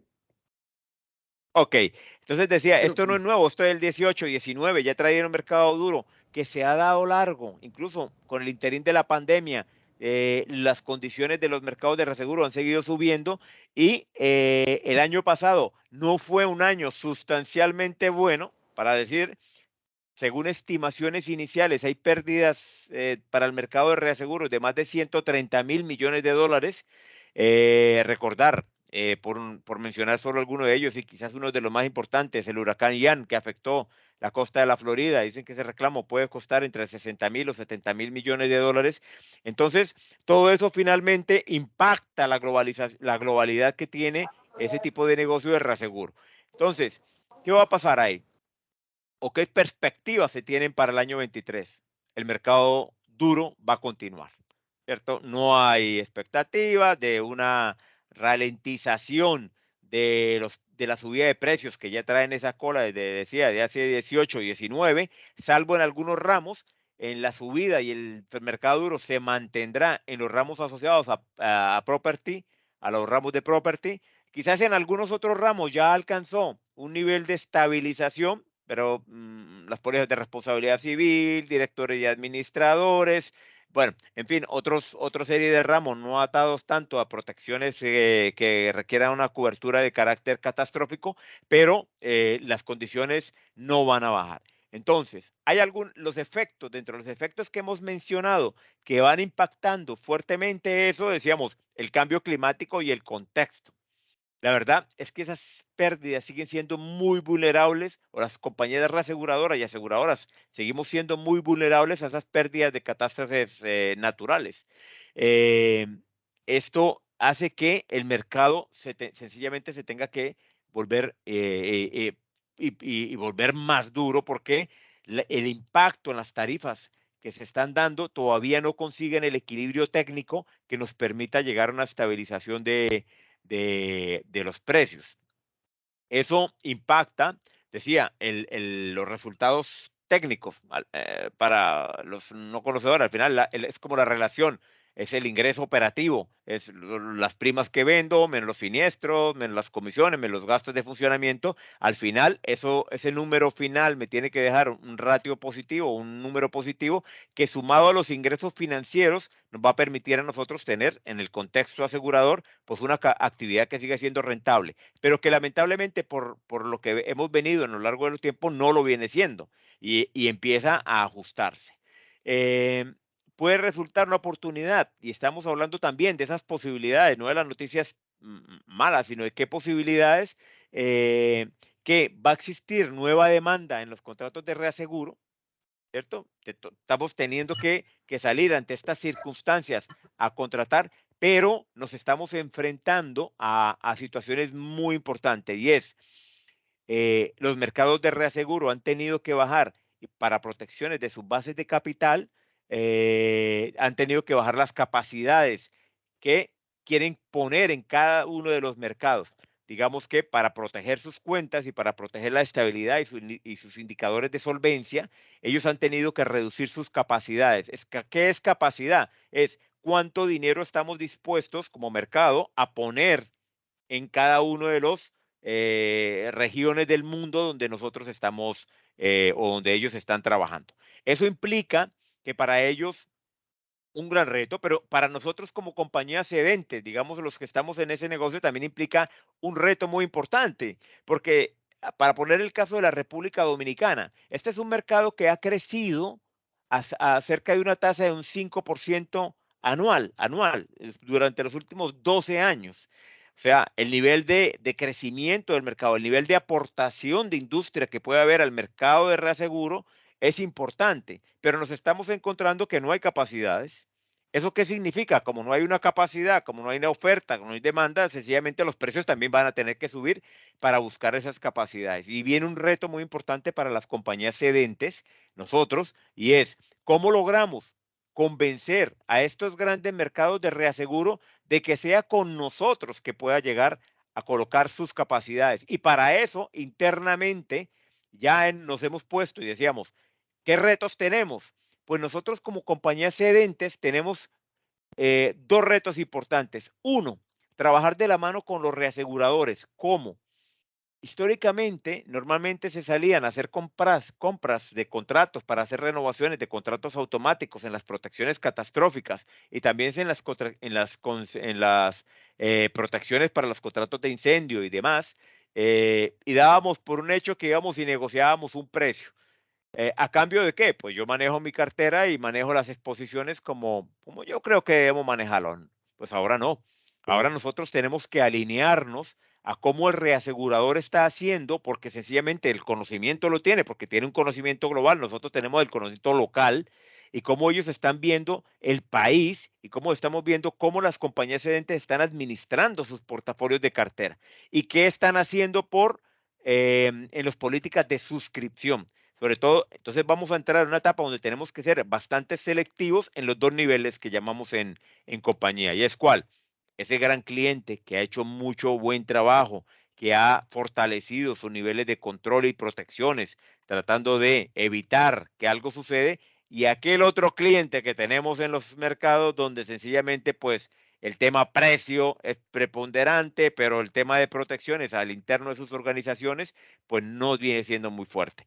Viene un reto muy importante y aquí, ¿de dónde podemos venir? Y es como el cliente, como con los clientes, sus gestores de riesgo, dígase, aquellas grandes empresas que pueden llegar a tenerlo, cómo viene una tarea muy importante para ello, cómo se optimizan los riesgos de la compañía y también un reto muy importante por un actor que es fundamental aquí en este negocio y es como los corredores de seguro e intermediarios de seguro, porque a ojos del cliente que desconoce en la mayoría de los casos estos contextos, pues el interlocutor entre nosotros, entre los aseguradores, con ese cliente final que le va a saber explicar estas situaciones, pues es su corredor de seguros y a quien el cliente entiende que es su gestor de seguros.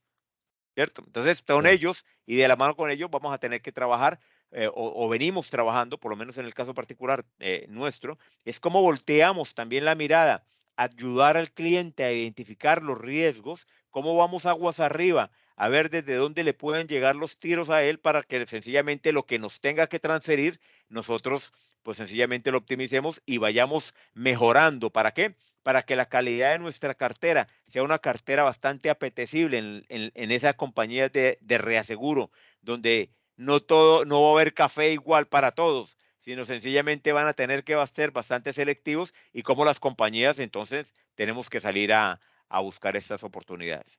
Hay otros retos, decíamos, crisis económica, inflación, geopolítica, guerra y demás.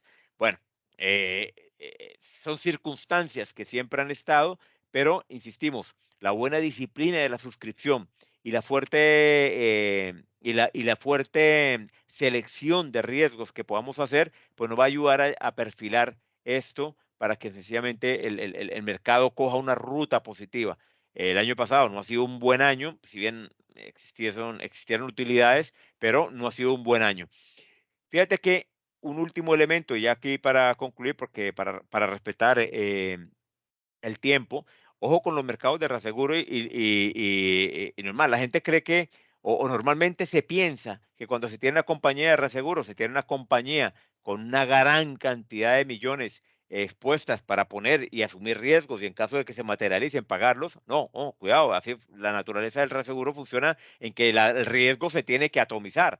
Es decir, Atomizar, claro. así como ellos cogen, así hacen retrocesión, que llamamos en seguro, es decir, mandan hacia atrás a otros mercados. Esos mercados que son reaseguradoras también, pues se están encontrando con este mismo problema, pero está empezando a nacer y están empezando a ver soluciones financieras, que son reaseguros financieras, donde los mercados de capitales, buscando alternativas de inversión, pueden llegar a apostar a esto. Y aquí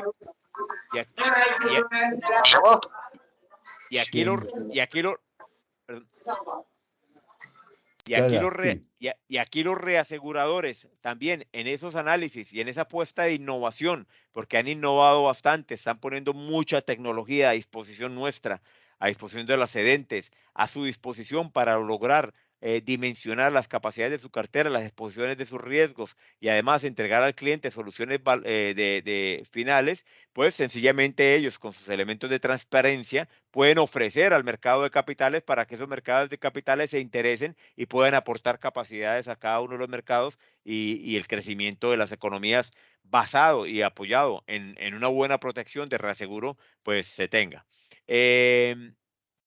Por ahí, bueno, se mencionaron temas de ciberriesgos. Realmente en Latinoamérica, todavía la baja penetración, salvo, bueno, algunas actividades, pero la baja penetración en los temas de Internet y demás, y se ve por ahí, se ve también incluso en los informes del Foro Económico Mundial, las perspectivas de riesgo 22, 23 y demás, pues hombre, el riesgo grande lo tienen aquellas países o aquellas naciones que tienen una altísima penetración de Internet y donde efectivamente allá hay una altísima posibilidad.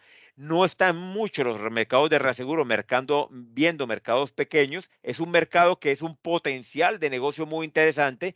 Ya están trabajando fuertemente en soluciones muy acotadas porque tiene sus particularidades ese mercado, pero realmente ahí van a venir soluciones que después, en la medida de que pase, aterrizarán en nuestros países. Edwin, llegamos a las 6:30 y Dale, esto es religión para nosotros tranquilo. hacer el corte a esta hora. Ya lo que nos queda es pura amabilidad del público, pero yo quisiera llamar la atención a dos cosas que acabas de mencionar, y es, juntando con los elementos que acaba de también mencionar David, la confianza del mercado se gana si yo asegurado hago una buena gestión de riesgos, reduzco la incertidumbre de tu saneo, por decir algo, tu cartera, y si tú tienes tu cartera saneada, pues obviamente en el conjunto, como cedente, vas a poder llegar al reaseguro mejor que cualquier otro de tus competidores o en conjunto en el país.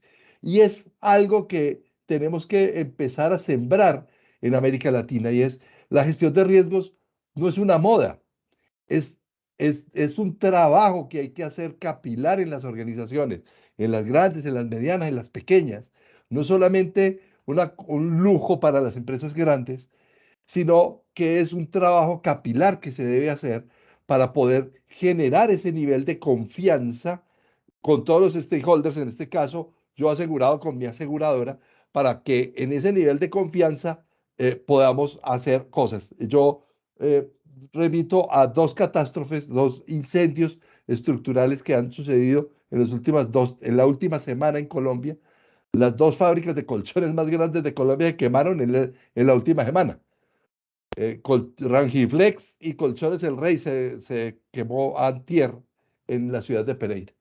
eh, Incendios en donde no quedó absolutamente nada. O sea, y las fábricas eran fábricas acabadas de hacer. Ojo, eran fábricas nuevas, fábricas recién montadas y con características que uno dijera, bueno, ¿qué pasó? No hablemos de responsabilidades, pero sí es muy inquietante, y es, yo creo que el llamado de todos los que estamos en el panel, y te agradezco mucho, tú sabes que estamos siempre pendientes del tema. eh, Podemos seguir hablando de seguros. Te voy a invitar, Edwin, a un conversatorio solo nosotros, a Luis también, solo nosotros, a David, otro, solo nosotros, a Isabel, solo nosotros, otro, a Hernán también, solo nosotros, para que profundicemos en cada uno de estos temas durante el primer semestre de este año. Isabel, ¿dónde está Isabel? Es que casi que no lo Estoy. saca. Ya, casi que no te encontraba. ¿Y dónde está Hernán? Para ponerlo aquí, Hernán, ¿qué se me hizo Hernán? H-I-J, Hernán, aquí está. Ahora. Hernán, Estoy aquí, aquí estoy. está, ya, aquí estás. Bueno, Listo, aquí estamos los panelistas y si alguno de las personas que todavía se queda, todavía hay conectadas 70 personas en el panel, si alguien tiene alguna pregunta, yo creo que podemos abusar un poquitito del tiempo de Hernán, de David, de Isabel, de Edwin y de Luis para resolver alguna inquietud o algún comentario de parte de ustedes. Entonces les pido el favor que levanten la manito y abrimos esta conversación para 5 personas. Si quieren, levanten por favor la mano, que yo sé que hay algunos que quieren hacer alguna intervención, entonces, por favor, levanten la mano y si no, pues cuéntenos.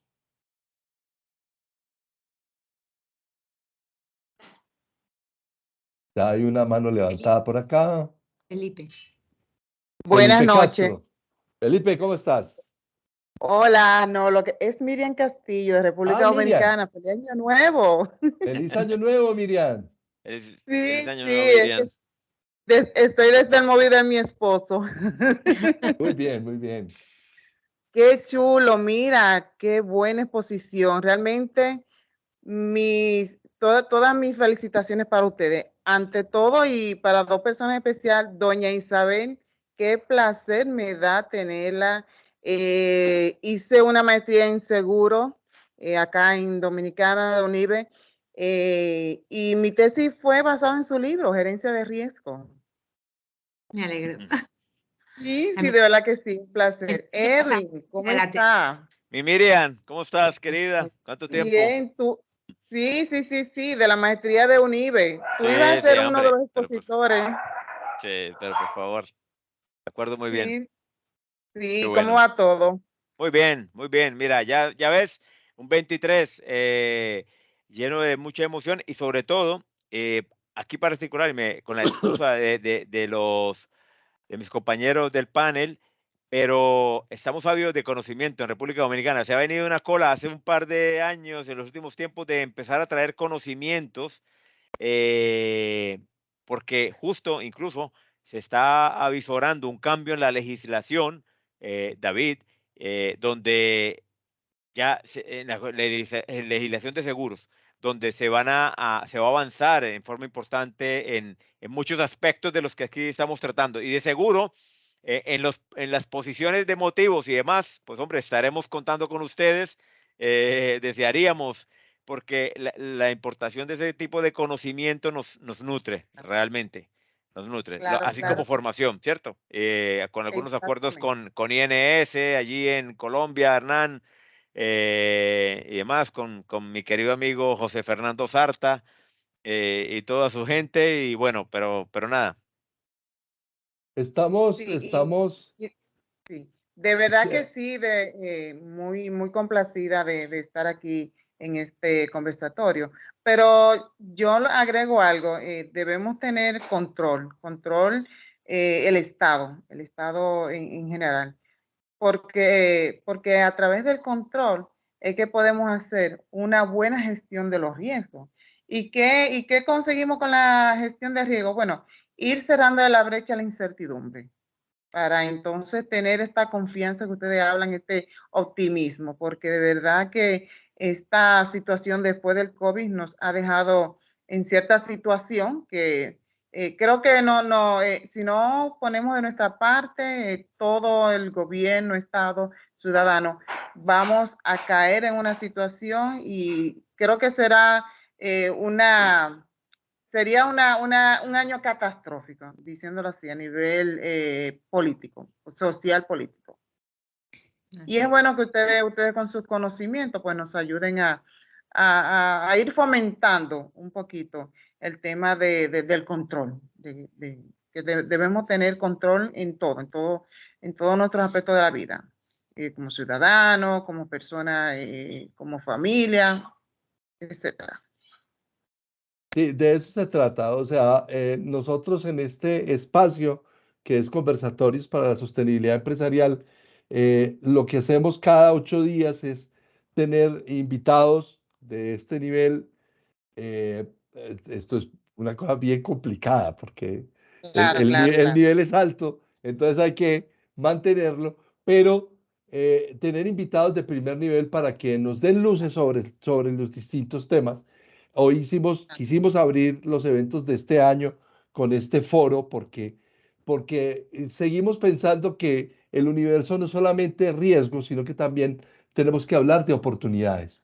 Y tenemos que hablar de oportunidades no como riesgo positivo solamente, sino porque ampliar la perspectiva frente a los riesgos y la incertidumbre, conjurándola con acciones. Lo que decía claramente Luis, que hay que generar confianza, lo que decía claramente David, que hay que buscar ser íntegros y transparentes, lo que decía Hernán, que es no llamar al desastre, sino buscar las alternativas para que el desastre, si nos da, pues que nos dé, pero que sea de la menor manera posible. Y Edwin lo que decía es claramente que la, mm, todos los que participamos en la cadena de la gestión de Sí, riesgos y los seguros y todos los actores podamos generar ese clima de confianza para que los contratos de seguros sean contratos que sean sólidos y rentables para todos. No es porque así es, la así compañía de seguros se llene de dinero. Te agradezco mucho tu comentario. Tenemos una segunda mano levantada. Es es. Luis Fernando. Yo Placer. creo que muchas gracias, bienvenida siempre. Recuerda registrarte ahí en el formulario de Google para mandarte siempre las invitaciones. Claro, claro. Sí, de hecho lo estoy recibiendo, pero ya me inscribí nuevamente y sí, yo lo hice. Bueno, Luis Fernando, Gracias. gracias a ti. Luis Fernando Rodríguez.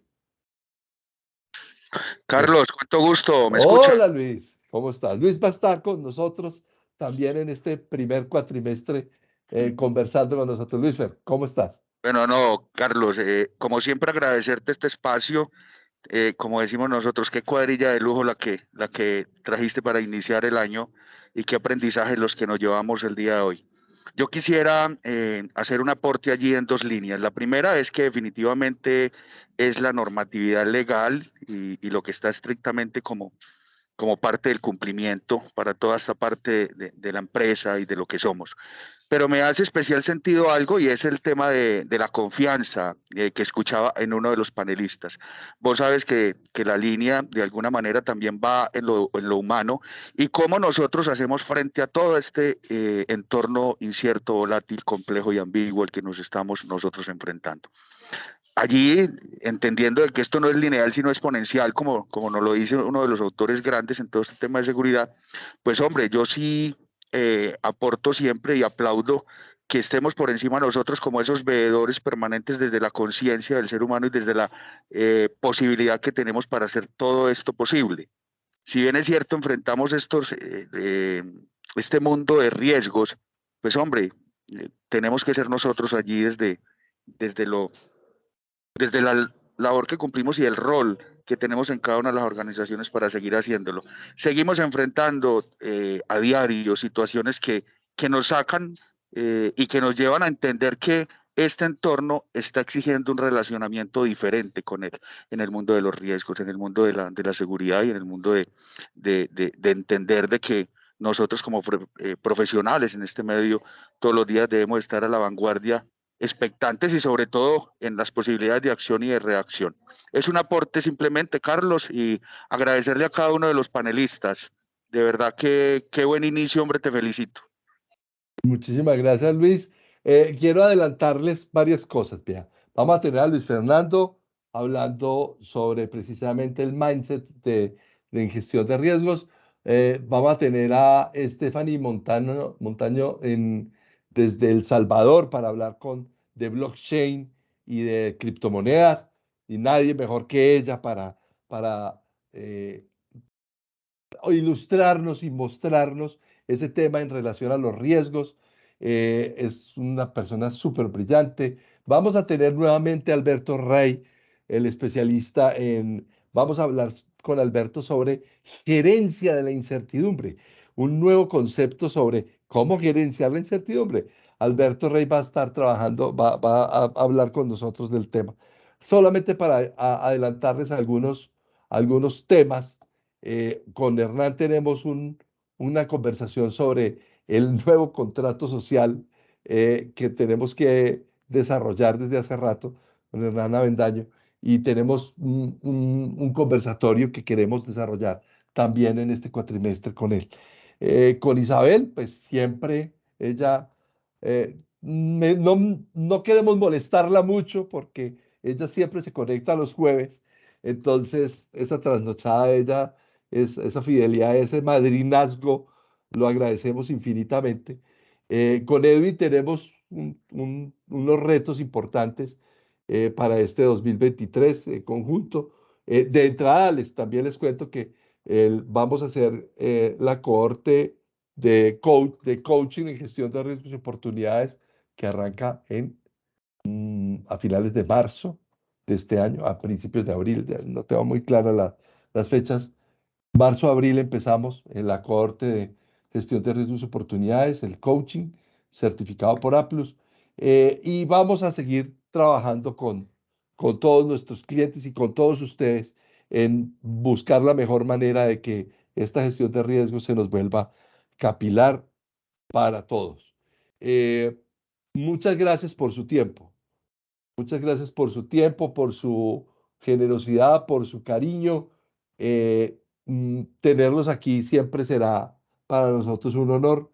Edwin, Luis, con Luis también tenemos un conversatorio pendiente, ¿no? Es que aquí tenemos la flor del primer póker de este semestre. Con Isabel también tenemos por ahí un tema pendiente y vamos a conversar mucho. Jueves 5 de la tarde, como todos, una religión. Y les quiero adelantar, el día 26 de enero vamos a tener una sorpresa muy especial, y es que vamos a hacer el lanzamiento de nuestro libro Guía de Buenas Prácticas para la Gestión de Riesgos y Oportunidades, que escribí como el resumen de estos 20 años de trabajo en Zona Segura, y que esperamos que ahí encuentren soluciones y cositas que les puedan servir a ustedes. El día 26 vamos a hacer el lanzamiento del libro, entonces ya saben, la próxima invitación es el 19 para que hablemos sobre gestión de riesgos y data protection, y el 26 el lanzamiento de nuestro libro. Eh, el y ahí les vamos contando. Yo creo que aquí cerramos porque ya lo demás es abuso.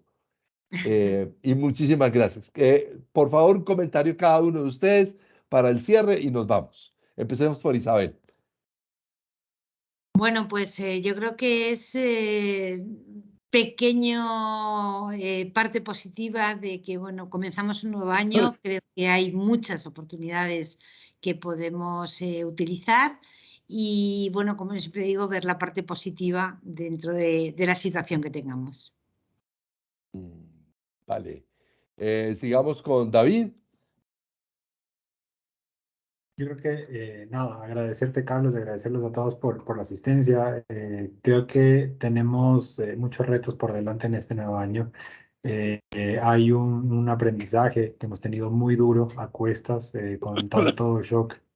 Van a venir cosas complicadas. Sin embargo, yo creo que ahí es donde la resiliencia que nosotros tenemos y que hemos demostrado, ya solamente por estar acá en estos momentos y haber sobrellevado tantas cosas, nos debe haber dejado una lección a todos. Nos debe haber generado nuevos aprendizajes, nos debe haber sacado la mejor versión de cada uno de nosotros. Entonces, yo creo que vamos a generar alianzas muy importantes, buscarle, como decía Isabel, como lo decimos todos en las exposiciones, el lado positivo, que de seguro lo hay, y de seguro hay muchas cosas buenas que vamos a poder encontrar para hacerlo, y creo que hay muchos retos positivos que nos van a ayudar en este año. Muchas gracias, David. Nos vamos a encontrar en este cuatrimestre para hablar de temas de derecho comparado internacional. A ver, Hernán, tu cierre. Bueno, Carlos, pues primero que todo, muchas gracias por la invitación. Para mí ha sido muy grato participar en este arranque de las actividades del año y haber compartido panel con estos ilustres colegas y simplemente desear que se siga fortaleciendo esta red, que me parece formidable la labor que se hace de debatir tantos temas de actualidad y sobre muchos campos, la mayoría de los cuales para mí desconocidos y con los cuales me divierto y aprendo mucho. Muchísimas gracias, Hernán. Edwin. Bien, no, agradecerte, Carlos, y agradecer a todos los compañeros del panel por la invitación. La verdad que es una experiencia, la verdad que muy enriquecedora. Y hombre, arrancando, y la ventaja, ser la primera, cuando vamos a mencionar un panorama que hombre, ya hemos dicho que puede ser complicado, y es, al final, el ser humano se ha acostumbrado a toda la vida a eso, y es en los momentos difíciles donde saca lo mejor. Y yo sé que van a salirse grandes cosas de eso, o sea, cada quien busca y cada persona buscará y cada organización buscará lo mejor de sí, porque esto hay que tirarlo para adelante entre todos.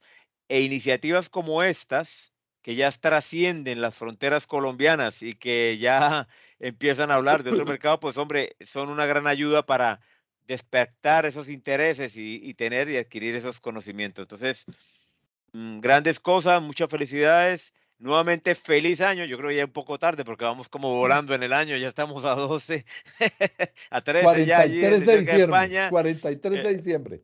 Sí, bueno, ya es 13 en España, allí donde Isabel, entonces vamos volando, pero entonces nada, muchos éxitos, salud, espero que nos podamos volver a ver pronto. Si no nos vemos, pues los estaremos escuchando. Y un saludo, y por aquí desde República Dominicana, lo que les guste, lo que necesiten, y ya estoy a su disposición. Muchas gracias, Edwin. Y Luis, para terminar. Bien, muy brevemente, quiero agradecer a ti, Carlos, y a los panelistas también por su generosidad, como bien dices, para compartir esa experiencia y ese conocimiento que creo que contribuye de manera significativa con todos aquellos que están escuchando o que quizás puedan ver el video en el futuro. Y además quiero sí resaltar algo que has dicho, Carlos. La incertidumbre es algo que tenemos por dado, ¿no? Es inmanente. No podemos eliminar la incertidumbre en función de alguna de las acciones que podamos tomar. Lo que sí podemos es transformar esa incertidumbre en algo valioso para nuestros stakeholders. Y a eso nos dedicamos, ¿no? Nos dedicamos a dar lo mejor de nosotros para que esas personas, esas familias, esas comunidades, esos gobiernos, esas empresas abracen los riesgos que tienen que abrazar, que tomen los riesgos que tienen que tomar. Aquellos que pueden gestionar y, por supuesto, esos riesgos que sí pueden gestionar, los transformen en valor. Esa es nuestra labor. Optimicemos esa relación que hay entre riesgo y valor, porque la incertidumbre es imposible eliminarla. Lo que sí podemos hacer es transformar en valor nuestra incertidumbre. Y ese es nuestro gran aporte, creo, de todos estos años de experiencia en el mundo de los riesgos que los tenemos y que está a disposición de las comunidades, ¿no? Bueno, muchísimas gracias, Luis, por este cierre. A todos nuevamente, son las 6:51. Nos fuimos de más, pero gracias a Alexander, a Altagracia, a Álvaro, a Andrea, a Andrés Castañeda, un abrazo especial a Auri, a Bernie, a Carlos Hernando, saludes, Carlos, a Carmen María, a Cristina, a Daniel Fresler. Daniel, tenemos una conversación pendiente, a Daniel Guzmán, a Estefanía, a Felipe, a Isabel, a Hernán, es que hay mucha gente. Leonardo García, Luis Tomás López, Luis Fernando Rodríguez, Maravilla Escobar, Mario Alexander, Marta González, Marta Torres, Mituri García, Orlando Vicente Dávila. Orlando, un abrazo fuerte, hijo mío. Rodrigo Arriaza, Rudy Cruz, Stephanie Montano. Ya anuncié que vienes para conversatorio con nosotros, Stephanie. Un saludo. William Raúl y Wilmer José Maecha. Muchas gracias y que tengan una feliz noche. Muchas Feliz gracias. fin de Buen semana. año. Hasta luego. Descansen. Gracias. Hasta luego. Que estén muy bien todos. Gracias. Gracias, gracias infinitas.